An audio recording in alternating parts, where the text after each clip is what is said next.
What if I told you that all drug rehabs that exist today have based their programs off of the teachings of a cult leader?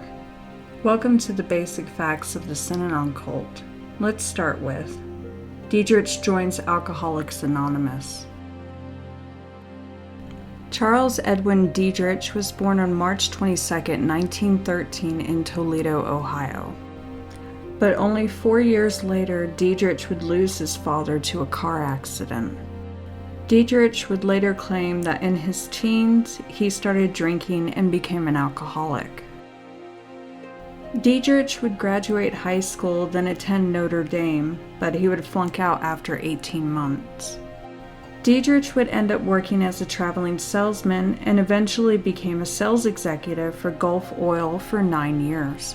In the mid-1940s, Dietrich would move to Los Angeles, California, where he would work at Hughes Tools as well as making models for Douglas aircraft. During this time, Dietrich would marry and divorce 2 women who he fathered a son named Chuck and a daughter named JD with. Reportedly, the women left because of his alcoholism. Dietrich would also experience LSD when he would join an experiment at the University of California that was testing whether or not LSD could cure alcoholism. During these tests, Dietrich would later state that he realized there was no difference between good and bad and that he was God. In 1956, after a nervous breakdown, Dietrich would join Alcoholics Anonymous in Beverly Hills, Synanon. Dietrich would later state that he didn't like Alcoholics Anonymous because they involved religion in their teachings, and that he believed they babied alcoholics. But while here, other AA members enjoyed hearing Dietrich talk so much that they would start holding meetings at Dietrich's apartment. Dietrich would obtain a big enough following that in 1958, he would take his $33 unemployment check and open a club called Tender Loving Care inside a storefront in San Diego. The group started with around 15 people who had followed Dietrich from Alcoholics Anonymous. Dietrich would get other people to join by giving out free cigarettes. Most of Dietrich's teachings came from a mixture of AA and philosophy, specifically the writings of Thoreau, Emerson, Abraham Maslow, and Buckminster Fuller, who all believed you could build a new value system if you were confronted with your behavior and forced to analyze your motivations. A year later, Dietrich would obtain such a large following that he moved to a larger living space in Santa Monica.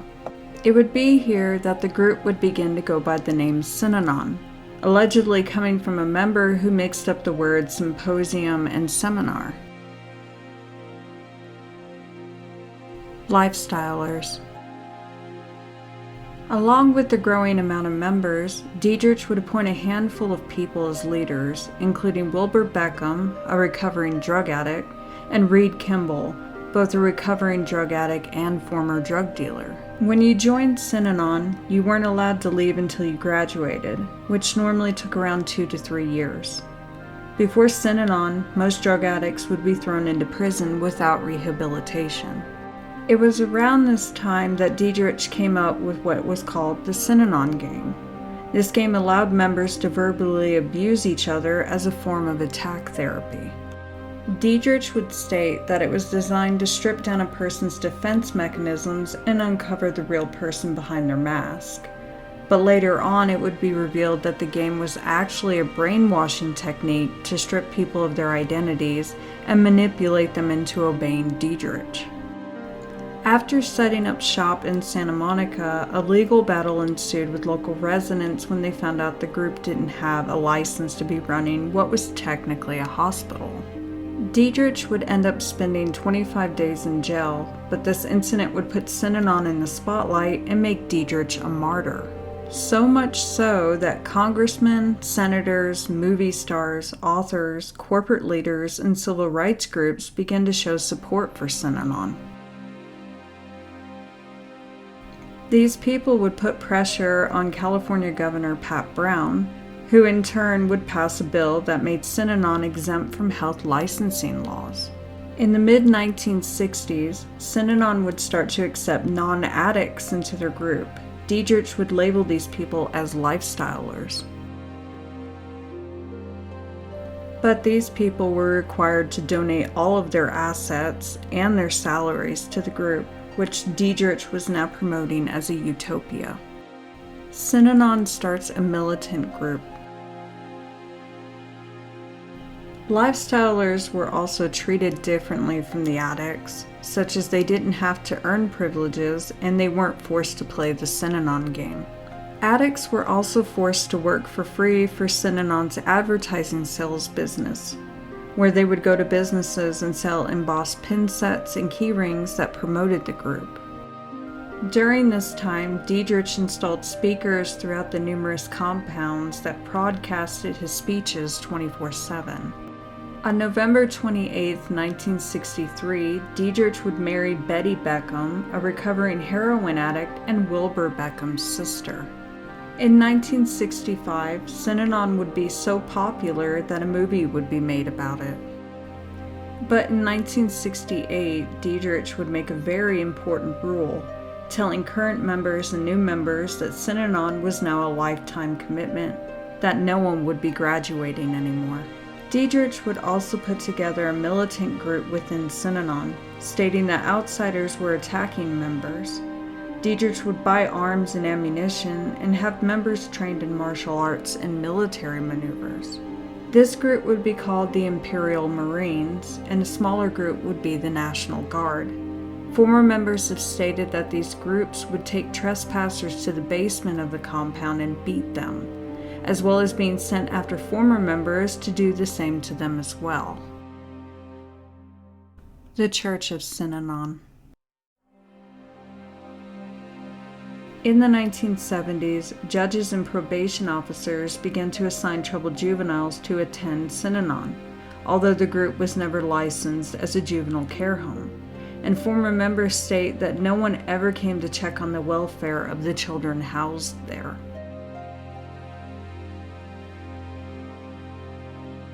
The juveniles were put through a boot camp-like training, and a majority of them would either demand to leave or run away, stating they were being abused.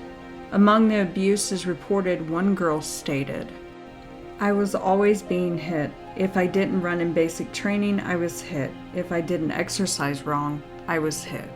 When 3 boys had attempted to run away, 2 of them were slammed against a metal building over and over. The 3rd boy was punched in the stomach. He screamed that he was hurt real bad, but they punched him again. Dietrich's right-hand man and brother-in-law, Wilbur Beckham, spoke out against how the juveniles were being treated by the group, but soon after doing so, Beckham was kicked out of Synanon. The program would end in just over a year, and later down the line, Dietrich would admit to the abuses the juveniles claimed, stating that their parents had consented to it. Soon after the program, members' children continued to endure physical abuse, but children as young as 4 were now being forced to play the Synanon game. Members were also now being charged up to $1,000 a month just to be a member of Synanon.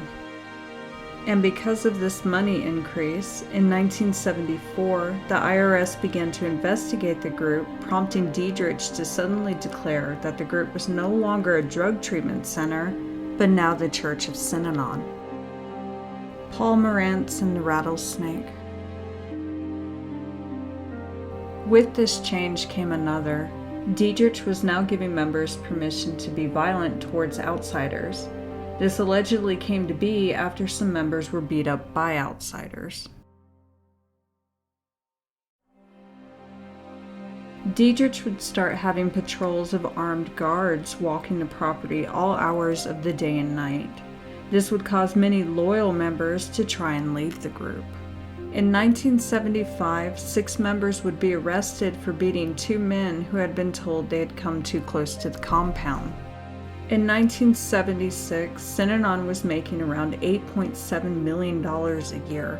It would later become known that Dietrich was laundering money through a self-owned private company. In 1977, Dietrich's wife, Betty, would die of lung cancer. Former members have stated that this event pushed Dietrich over the edge.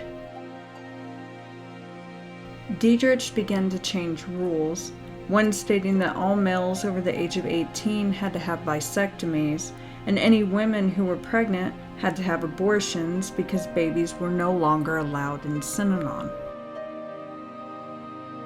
He also made all married couples in the group divorce and get new partners, and all those who refused were forced to leave. Dietrich would state that this rule would be enacted every 3 years.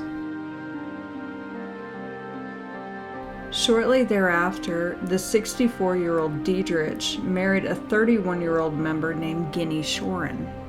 Any members who had children and tried to leave the group would be accused of kidnapping their own children. Others would have members sent after them to convince them in any way possible to stay, including beatings. Dietrich not only made members shave their heads to show devotion, he also made members go on a diet with weekly weigh-ins, stating that fat people were not allowed in Synanon. Around this time, Synanon is taken to court by a lawyer named Paul Morantz when a man came forward accusing the group of kidnapping his wife and keeping her held against her will. Morantz would go on to win the case with a $300,000 judgment against Synanon. In 1978, Time magazine would print an expose showing that Synanon was full of abuse and that members were being brainwashed. But after the printing, Dietrich threatened the lives of the magazine executives and their families. He also sued the magazine for $76 million, but would eventually drop the lawsuit. On October 10, 1978, the lawyer Morantz is bitten by a rattlesnake that had been placed inside his mailbox by Synanon members at Dietrich's request. Dietrich declared incompetent. Morantz would spend 11 days in the hospital. He would state that he knew right away the rattlesnake was from Synanon because the group had been threatening him since he won the lawsuit against them. Police would issue a search warrant at the compound in which Dietrich lived that would reveal recorded tapes of Dietrich stating that he wanted Morantz dead, along with threats of violence to other officials and recordings of members being beaten.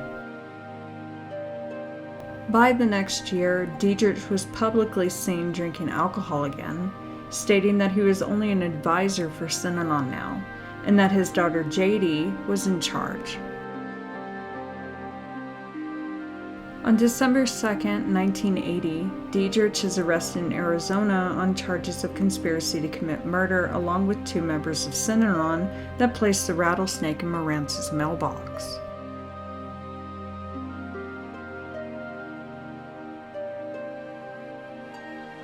Dietrich's family petitioned to have him declared incompetent to keep him from doing jail time. Somehow the family won the petition, and Dietrich was only given 5 years of probation and a $5,000 fine. But on top of that, the court stated that Dietrich was no longer allowed to be associated with Synanon in any way, shape, or form.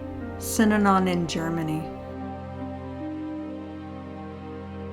In August of 1981, the State Board of Equalization claimed that Synanon couldn't prove that its vast holdings were being used exclusively for rehabilitation purposes. So the board stripped Synanon of its property tax exemption status, leaving the group with nearly $10 million in owed property tax. By May of 1982, Synanon lost its tax-exempt status, and with the amount of money owed, Synanon declared bankruptcy. In 1991, Synanon shut all its doors except for a small group in Germany that still exists today. In February of 1997, 83-year-old Dietrich died of heart failure in Badger, California. Overall, Synanon at its highest point was worth nearly $30 million and owned thousands of acres of real estate. At that time, Dietrich was stating that Synanon had an 80% recovery rate, but after investigations uncovered evidence, Synanon only had a 10% recovery rate. But whether or not you believe that Dietrich wanted to help drug addicts and alcoholics succeed, or that he was a con man who found a great scheme, you now know the basic facts of the Synanon Cult. Thanks for watching.